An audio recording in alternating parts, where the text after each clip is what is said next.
When Crystal and Scott Burton married 12 years ago, this is the only kind of work they ever really planned on doing together. But one practical idea changed everything.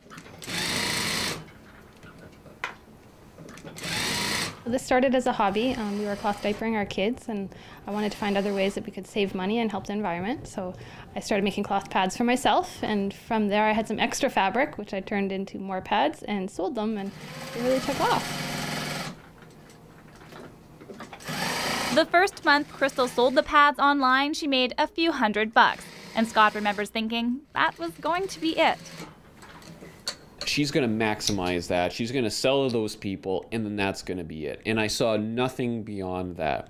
And then she got to that next point, and I thought, there's no way she's going to, she's going to sell to all the people that want it, and then that's going to be it. And then it just keeps surprising me over and over and over again. And when you get sales that like double year after year after year. The demand for tree hugger cloth pads is so great, the business is now big enough to support Crystal and Scott full-time.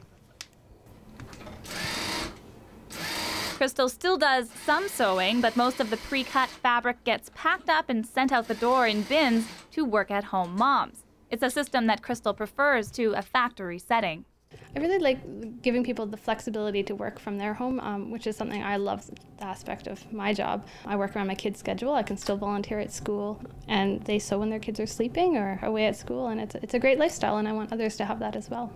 Over 20 billion pads are thrown into the landfill every year. Each one of these pads replaces 100 to 200 disposables, so if you do the math, a few stitches have made a huge difference in the last year of business alone. Last year we sold 10,000 cloth pads. I know that number because we plant a tree for every cloth pad that we sell, and last year we were responsible for planting 10,000 trees.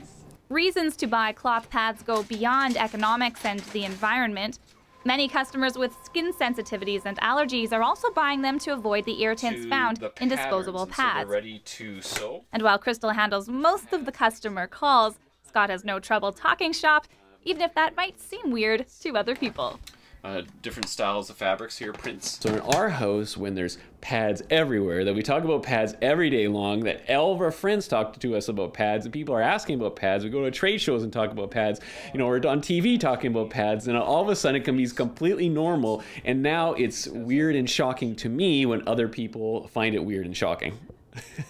And with a growth of 50 to 100% every year, Scott and Crystal plan to keep talking about pads for many years to come. I truly see this as a trend. Just like cloth diapers are gaining in popularity again, cloth pads are following along. Tree Hugger Cloth Pads has been selling online for the past 5 years with a dozen retail stores worldwide. The next step is to expand that retail presence, the first of which locally is Generation Green at the Forks. For Go Winnipeg, I'm Kim Kasher.